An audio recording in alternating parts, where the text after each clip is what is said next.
हरे कृष्णा। भगवत गीता की इस वीडियो में हम शुरू करेंगे 18वें अध्याय का 51वां श्लोक 18.51। जैसा मैंने पिछली वीडियो में डिस्कस किया कि 3 श्लोक एक साथ प्रभुपाद जी ने क्लब किए हैं और उनमें भगवान बेसिकली भक्तों के गुण बता रहे हैं। भगवान बता रहे हैं किसे आत्म साक्षात्कार का पद प्राप्त होता है, यानी मोक्ष, जो आत्मा को समझ सकता है, आत्मा में स्थित हो सकता है।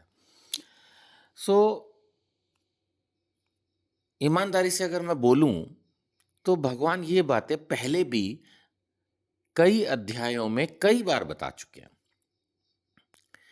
मुझे याद है एक बार मैं प्रभुपाद जी के बारे में कुछ पढ़ रहा था, तो एक शिष्य जो नया रहा होगा उसने प्रभुपाद जी को कहा, आप अपने लेक्चर में रोज कुछ बातें रिपीट करते हो, आप कुछ नया बताया करो। प्रभुपाद जी ने कहा, रोज इसलिए रिपीट करना पड़ता है क्योंकि अभी तुम्हें समझ में नहीं आया है। फिर प्रभुपाद जी ने कहा, मैं क्या रिपीट करता हूं? उसने जो बताया, फिर प्रभुपाद जी ने उससे पूछा, तुम्हें ये समझ में आ गया है? Can you realise it? आप इसको महसूस करने लगे हो? तो उसने कहा, नो। बोले, फिर जब तक आप इस बात को रियलाइज नहीं करोगे मुझे तो बार बार बोलना पड़ेगा। अब देखा जाए तो भक्त में जो क्वालिटीज होनी चाहिए, मैं फिर बोल रहा हूं, बार बार इस बात को बोल रहा हूं, पूरी भगवत गीता खत्म होने को आई, अब भगवान लास्ट में सब चीजें बार बार रिपीट कर रहे हैं कि ये क्वालिटीज आप में होनी चाहिए। मैं फिर बोल रहा हूं, इसमें मैं कुछ नया नहीं बता पाऊंगा, भगवान ने कुछ नया लिखा नहीं। ये सब बातें भगवत गीता में पहले भी आ चुकी हैं, लेकिन एक बार जैसे मैंने कहा ना, क्लास खत्म होती है तो एक अच्छा टीचर जो कुछ उस क्लास में पढ़ाया होता है उसको रिपीट करता है, और ये तो पूरा सिलेबस है। तो पूरा सिलेबस अब खत्म हो रहा है 18वें अध्याय में, तो भगवान अब अर्जुन को वो सब बातें रिपीट कर रहे हैं। क्या रिपीट कर रहे हैं? कि अपनी बुद्धि से शुद्ध होकर, शुद्ध होना बहुत जरूरी है। बुद्धि शुद्ध होगी तो वो एटलीस्ट फोकस करेगी कि मन भी शुद्ध विचार रखे, मन भी शुद्ध कर्म करे। मन से भी तो कर्म होते हैं, मन में विचार आते हैं, मन ही हमें इंस्पायर करता है, और फिर कई बार मन और बुद्धि का इस्तेमाल करके हम इंद्रियों को यूज करते हैं, जिसमें हम कुछ भी बोलते हैं, खाते हैं, चलते हैं, सोते हैं, जागते हैं। तो शुद्ध बुद्धि बहुत जरूरी। धैर्य पूर्वक मन को वश में करना। मन कहाँ वश में होता है?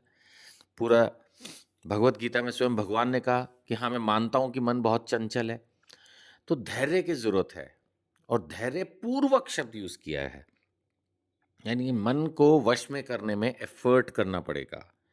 इंद्रिय तृप्ति के विषयों को त्याग कर, इस पे क्या ही बोलूं, राग और द्वेष से मुक्त होकर, राग और द्वेष ये पहले अध्याय के पहले श्लोक से चल रहा है, राग और द्वेष से मुक्त होना है।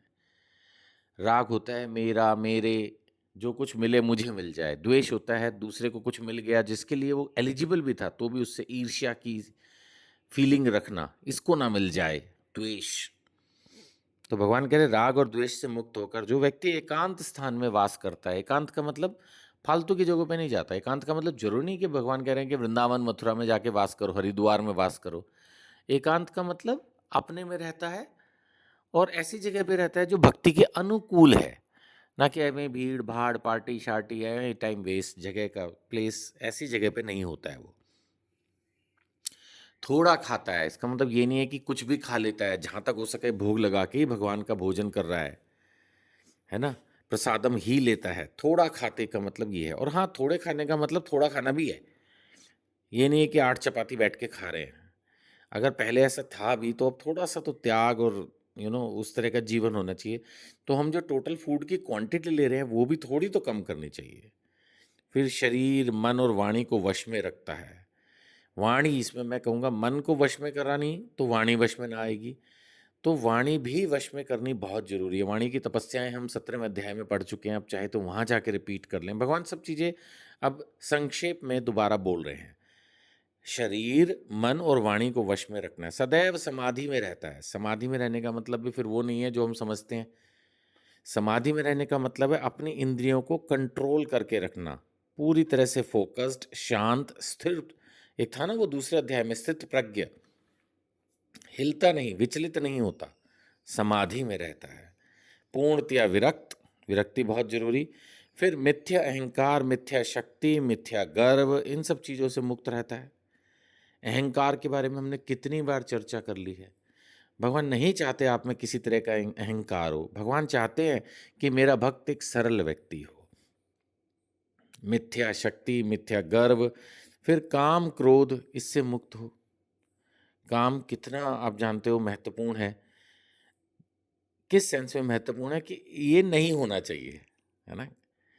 अगर हमारे अंदर काम इच्छा बनी हुई है, अभी तक हमारे अंदर स्त्री और धन का लोभ, स्त्री और धन का लालच भरा हुआ है, तो भक्ति करने में दिक्कत तो आएगी। फिर क्रोध, ये भी बहुत परेशान करता है। क्रोध होने पर एक्चुअली हम कभी भी कुछ भी बोलते हैं या कुछ भी करते हैं, फिर उसकी लंबी लंबी इम्प्लीकेशंस होते हैं जो कि भक्ति में स्थिरता को हिलाते हैं, विचलन पैदा करते हैं। तो इसलिए जहाँ तक हो सके अपने क्रोध को भी वश में करना होगा। भौतिक वस्तुओं के संग्रह से मुक्त है। सबसे बड़ी भौतिक वस्तु तो धन ही है। और फिर भी हमारे अलावा, इसके अलावा भी हमारे पास और बहुत सारी चीज़ें होती हैं। बहुत सारे लोग गोल्ड खरीदते रहते हैं, पता नहीं क्या काम आएगा उनके, है ना। गोल्ड की वस्तुएं खरीदते रहते हैं और बहुत कुछ खरीदते रहते हैं जो कई बार बिल्कुल काम ही नहीं आता। तो ये है भौतिक वस्तुओं का संग्रह है। मिथ्या स्वामित्व की भावना से रहित है। भगवान ने पहले कह दिया, सर्वलोक महेश्वरम, 5वें अध्याय का 29वां श्लोक। ये जितने भी लोग, जो कुछ भी नजर आ रहा है, सबका मालिक, सबका स्वामी मैं हूं। तो आप ये मान के चलिए कि फिलहाल आपके मकान की रजिस्ट्री आपके नाम है, कल किसी और के नाम थी और कल किसी और के नाम हो जाएगी, पक्का। ये तो पक्का ही है ना। ब्रिटिश साम्राज्य खत्म हो गया, आप क्या चीज है। तो उस हिसाब से अगर देखा जाए तो ये मिथ्या स्वामित्व की भावना छोड़ देनी चाहिए कि मैं मालिक हूं, मैं मालिक हूं। हमें ये भावना होनी चाहिए कि फिलहाल इस प्रॉपर्टी का मैं केयर टेकर हूं, कल कोई और हो जाएगा। तो फिर इतना दुख नहीं होगा मरते समय कि हाय मेरी प्रॉपर्टी मैंने इतनी मेहनत से बनाई थी। करते रहो मेहनत, वो आपकी इच्छा है ना। भगवान कह रहे हैं जो शांत है, ये सारी क्वालिटीज जिसमें है, वो निश्चय ही आत्म साक्षात के पद को प्राप्त होता है, यानी मोक्ष को प्राप्त करता है, भगवान के धाम जाने के लिए एलिजिबल है। मैंने बहुत डिटेल में चर्चा नहीं की क्योंकि पहले ही हम ये सब चीज़ें पढ़ चुके हैं, सुन चुके हैं, समझ चुके हैं। हरे कृष्णा।